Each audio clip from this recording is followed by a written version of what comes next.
خیر صاحب، جو وزیر اعظم صاحب جب چائنا میں موجود تھے، آپ بھی ان کے ساتھ تھے، وہاں پر انہوں نے بشام کے واقعے کا ذکر کیا اور اس پہ انہوں نے بہت افسوس کا اظہار کیا. ہر پاکستانی جو ہے وہ اس پر بڑے افسوس اور ندامت کا بھی شکار ہے.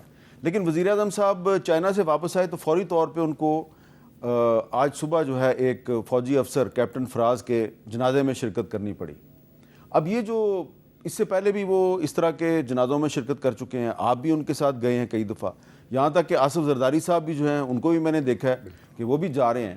تو یہ ہمارے جو سیکیورٹی فورسز پر حملے ہیں بڑھتے جا رہے ہیں، ہمارے افسران اور جوانوں کی شہادتیں بڑھتی جا رہی ہیں. اب کیپٹن فراز جو ہے 19 جون کو جو اس کی شادی تھی، تو اس کے جو سہرے کے پھول ہیں وہ اس کے جنازے کے پھولوں میں بدل گئے. مجھے یہ بتائیں کہ کیا یہ سوال اٹھانا جائز نہیں ہے کہ یہ جو ہمارے پاکستان کے اندر دہشت گردی کا نیٹ ورک اور ان کے فیسیلیٹیٹر مل کر ہمارے افسران اور جوانوں کو شہید کر رہے ہیں، یہ کس کی ناکامی ہے؟ بسم اللہ الرحمن الرحیم. امیر صاحب، آپ نے بڑا ایک سینسٹیو ایشو جو ہے اٹھایا ہے، اور مہربانی ہے آپ کی کہ آپ نے اس کو ہائی لائٹ جو ہے وہ کیا ہے. دیکھیں، یہ جو ٹی ٹی پی جو ہے نا، یہاں پہ کارروائیاں بغیر کسی اندرونی جو ہے امداد کے نہیں کر سکتی.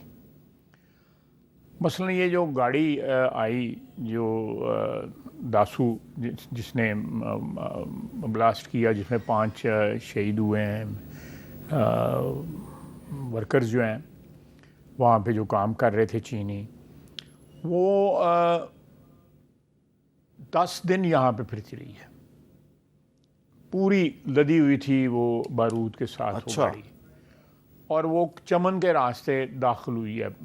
سارے لوگ پکڑے گئے ہوئے ہیں، ٹوٹل جتنے اس میں انوالو تھے سب پکڑے گئے، کم از کم جو پاکستان. آپ ذرا سوچیں کہ چمن سے آئی وہ گاڑی جی اور بشام پہنچی جی اور راستے میں ڈیٹیکٹ نہیں ہوئی. ڈیٹیکٹ نہیں ہوئی.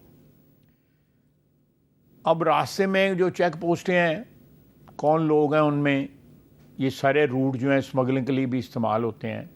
یہاں سے ہمارا یوریا بھی اسمگل ہوتا ہے، ہماری گندم بھی اسمگل ہوتی ہے، گاڑیاں بھی بغیر اسمگل گاڑیاں بھی اسی روٹ سے آتی ہیں، اور پٹرول بھی اسی روٹ سے آتا ہے. یہ روٹ اسی کے لیے استعمال ہوتا ہے نا. تو اس کا فائدہ ان لوگوں نے اٹھایا. دوسری یہ ہے کہ معذرت کے ساتھ میں کوئی لنکیج جو ہے زبردستی جوڑنے کی کوشش نہیں کر رہا، پی ٹی آئی نے جس قسم کا ماحول بنایا ہوا ہے اس ملک کے اندر، جو ہے انسٹیبلٹی کرنے کی پوری کوشش کی جا رہی ہے، اور خصوصاً ہمارے دفاعی اداروں کو جس طرح وہ برملا جو ہے ٹارگٹ کر رہے ہیں، زبانی جو زبان وہ استعمال کر رہے ہیں. ٹھیک ہے، ٹی ٹی پی والے جو ہے وہ حملے کر رہے ہیں، ان کے شہادتیں ہماری ہو رہی ہیں جوانوں کی، جس طرح آپ نے کیپٹن. لیکن جب پی ٹی آئی کی حکومت تھی تو اس وقت بھی حملے ہو رہے تھے. اس وقت بھی حملے ہو رہے تھے، اور ٹی ٹی پی کے ساتھ جتنی حمایت جو ہے اوپنلی انہوں نے کی کہ ان کے ساتھ بیٹھ کے کوئی مکمکہ کر لینا چاہیے، اور 3-4 ہزار جو لوگ وہاں سے آ کے سوات میں بسائے گئے، یہ اسی وقت کے بات. خیر صاحب، آپ کو بھی اچھی طرح پتہ ہے اس میں جنرل باجوہ بھی تھے، جنرل فیض. میں انہی کا نام لینے لگا تھا. لیکن جنرل باجوہ اور جنرل فیض نے آ کے، میں آگے یہی فکرہ کہنے لگا تھا کہ جنرل باجوہ اور جنرل فیض نے آ کے ہمیں بریفنگ کی اور فوائد بتائے کہ یہ چورن جو ہے اس کھانے سے جو ہے ساری قوم کو آزما ٹھیک ہو جائے گا. اور پی ٹی آئی والے سارے بیٹھے ہوئے تھے، ان کی مرضی سے آتے تھے یہ اسمبلی کے اندر جو بھی کرتے تھے. تو اس کا مطلب ہے کہ جو بھی انہوں نے جنرل فیض نے یا باجوہ نے جو بھی کیا، اس میں پی ٹی آئی کی اور عمران خان کی مرضی شامل تھی. اور عمران خان وقتاً فوقتاً جو ہے ان کے طالبان کے حق میں بیانات بھی دیتے رہے ہیں.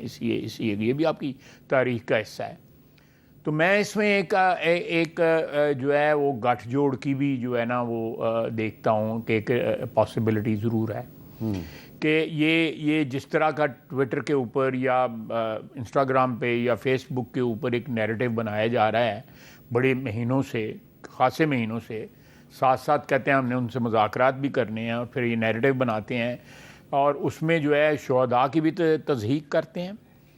ان کی جو قربانیوں کی جو ہے وہ اس کا میں لفظ نہیں استعمال کرنا چاہتا، لیکن میرا خیال ہے کوئی بھی پاکستانی اس قسم کی گفتگو نہیں کرے گا ان کے متعلق جو لوگ اپنی جانیں جو ہے قربان کرتے ہیں وطن کے ساتھ، ان کی کوئی سیاست تو نہیں ہے نا۔ اگر کوئی شہید ہوتا ہے، کیپٹن فراز شہید ہوا ہے یا کرنل کاشف یہاں پہ شہید ہوئے یا دوسرے شہداء، ہر دوسرے دن کوئی نہ کوئی شہید ہو رہا ہے۔ کوئی گزر کا رہنے والا ہے، کوئی گلگت کا رہنے والا ہے، کوئی قصور کا رہنے والا ہے، کوئی لکی مروت کا رہنے والا ہے، کوئی چکوال کا رہنے والا ہے۔ یہ کون لوگ ہیں؟ یہ ملک کے لیے جان دے رہے ہیں نا، اس مٹی کے لیے جان دے رہے ہیں۔ آپ ان کی شہادتوں کی توہین کرتے ہیں۔ بالکل، یہ آپ دیکھیں سارے کے سارے جتنے اکاؤنٹس ہیں پی ٹی آئی کے، اس میں گالیاں دی جاتی ہیں۔ قابل مذمت ہے یہ، لیکن خائد صاحب اگر میں یہ بات درست کر رہا ہوں نا، ان کے اکاؤنٹس جو ہے استعمال ہو رہے ہیں۔ ایک طرف یہ ایک حقیقت ہے کہ بالکل جو آپ کہہ رہے ہیں اس میں سوشل میڈیا کے اوپر، ہاں سوشل میڈیا پہ آج جو ہے ان کی مذاکرات شروع ہو جائیں تو یہ تعریفیں کرنی شروع کر دیں گے۔ آج ان کے مذاکرات شروع ہو جائیں تو سب اچھا ہو جائے۔ خائد صاحب اب اس میں ایک سوال پیدا ہوتا ہے کہ ایک طرف ٹھیک ہے، یہ بھی ایک سچویشن ہے پاکستان میں کہ انڈیا اور پاکستان کا میچ ہو رہا تھا کل نیو یارک میں، تو وہاں پر ایک جہاز کے پیچھے ایک بینر بندہ ہوا تھا عمران خان کو رہا کرو، تو ایک تو سچویشن یہ ہے۔ دوسری طرف یہ بھی سچویشن ہے کہ پاکستان اور انڈیا سے میچ ہارنے کے فوراً بعد آج شہباز شریف صاحب نے نریندر مودی کو تیسری دفعہ وزیر اعظم بننے پہ مبارکباد دی، اس نے فوری طور پہ ایک پازیٹیو رسپانس بھی دیا۔ تو اگر مودی کے ساتھ کمیونیکیشن ہو سکتی ہے تو یہ پی ٹی آئی والوں سے کیوں نہیں، وہ کمیونیکیشن تو ایک فارمل کمیونیکیشن ہوتی ہے جو ڈپلومیٹک ریکوائرمنٹ ہوتی ہے۔ ہم نے کون سا اس کو محبت نامہ لکھ دیا؟ اس نے تو اس الیکشن کمپین میں پاکستان کے خلاف بہت باتیں کی، پاکستان کے خلاف مسلمانوں کو مروایا ہے باقاعدہ، وہ قتل عام کیا ہوا قاتل ہے وہ مسلمانوں کا۔ اس کا تو پورا پولیٹیکل کیریئر جو ہے مسلمانوں کے خلاف۔ اس کو مبارکباد دینے کی کیا ضرورت تھی؟ وہ ایک ڈپلومیٹک ریکوائرمنٹ ہے کہ جی اب انہوں نے ہمیں مبارکباد دی تھی جب شہباز شریف صاحب پرائم منسٹر بنے تھے۔ That was just a quid pro quo. میں سوال کرنے کا مقصد یہ ہے کہ کیا کوئی، اب تو سپریم کورٹ بھی کہہ رہی ہے کہ سیاستدان آپس میں مذاکرات کریں، تو یہ کیا کوئی مذاکرات نہیں ہو دیکھیں جی، مذاکرات تو میاں نواز شریف کا بھی آیا ہے، آصف زرداری صاحب کا بھی بیان ان کے حق میں آیا ہے۔ وہ عمران خان صاحب کہتے ہیں میں آرمی چیف اور ڈی جی آئی سے مذاکرات کروں گا، ساتھ اس ادارے کو جو ہے گالی دیتے ہیں، اس ادارے کو برا بھلا کرتے ہیں، ساتھ کہتے ہیں مذاکرات کرو۔ اگر وہ خیر پا دیں تو انہوں نے پیری ڈیک پہن دے، یہی ہوگا نا جو پہلے ہوا تھا۔ کوئی چانس ہے اس کا ویسے؟ نہیں، مجھے نہیں پتا چانس ہے، میرے تو خیال ہے کوئی چانس نہیں ہے کہ ساتھ آپ گالیاں دیں۔ دیکھیں سب سے بڑا ظلم جو ہے وہ شہداء کو جو ہے کے متعلق جو زبان استعمال کر رہے ہیں، سب سے بڑا ان کو کیوں ٹارگٹ کر رہے ہیں؟ ان کے ماں باپ نہیں ہیں، ان کے بہن بھائی نہیں ہیں، ان کی بیوی بچے نہیں ہیں، ان کا دکھ جو ہے وہ ساری قوم کا دکھ ہے۔ بالکل شہداء کے خاندانوں کے ساتھ اظہار یکجہتی ان کے خون کا تقدس جو ہے اس کا تو خیال کریں۔ آپ یہ نہیں سمجھتے کہ میں ڈیولز ایڈوکیٹ کا کردار ادا کر رہا ہوں کہ آج اس طرح کے قومی اسمبلی میں عمر یوب صاحب کے مسئلے پہ بات ہوئی، انیکا مہدی صاحبہ جو ہیں انہوں نے کہا جی کہ میرے حافظ آباد میں گھر کے چار دیواری کے اندر جو ہے وہ کریک ڈاؤن ہو گیا۔ تو اگر اس طرح ان کو گرفتار کریں گے آپ، ان کی عورتوں کو بھی گرفتار کریں گے تو یہ ریاکشن نہیں کرے گا؟ تو مریم نواز عورت نہیں تھی، اس کو گرفتار نہیں کیا گیا تھا تو غلط ہو رہا تھا؟ نہیں گرفتار نہیں، میرا مطلب کسی نے مذمت کی تھی اس وقت؟ جو ڈھونا پٹنا آج کل پہ آیا ہے اس وقت کچھ ہوا تھا؟ ہم نے بڑی ڈگنیٹی کے ساتھ سارا ظلم سہا تھا۔ آج وہ کہتا ہے، عمران خان کہتا ہے کہ جی مجھے پنکھا دو، مجھے ٹی وی دو، میرے یہ دو، مجھے وہ دو، اور جب امریکہ کھڑے ہو کہتا ہے میں جا کے ان کا ایئر کنڈیشن اتراؤں گا، میں ان کا ٹی وی لے لوں گا۔ میرا مطلب ہے کہ کم از کم ایک سوال میرا، جی عمران خان کے دور میں آپ پر غداری کا مقدمہ بنانے کی کوشش ہوئی؟ جی ہم نے کہا 50 سال کا میرا دوست ہی جنہیں میرے خلاف پریس کانفرنس کی تھی، شفقت محمود۔ اچھا، ہم نے آپ کو یاد ہے اس وقت بھی کہا یہ غلط ہو رہا ہے، تو اب کیا اینا رولا نہیں سی پیا ہے گا جنہیں کہ ساڈے واسطے جڑائے گا، وہ تسی یاری دوستی رولا پایا ہے نا۔ لو لیکن خائے صاحب اب یہ غداری کے مقدمے جو ہیں یہ کب تک اس طرح چلتے رہیں گے؟ کیونکہ غداری کے مقدمے عمران خان کی حکومت قائم کرے یا شہباز شریف کی حکومت قائم کرے، غداری کے مقدموں سے غدار کم نہیں ہو رہے، بڑھتے ہی جا رہے ہیں۔ میں آپ کی بات سے بالکل آپ کی بات سے اتفاق کرتا ہوں، 100% میں سپورٹ کر رہا ہوں آپ کے اس آرگومنٹ کو۔ لیکن یہ بات سنیں، غداری جو ہے دو قسم کی، ایک تو یہ ہے کہ مجھے ٹارگٹ کیا گیا کہ جی اس آرٹیکل 6 لگاؤ، اس کے فائل لاؤ، یہ ساری بات، وہ تو ایک بات ہے۔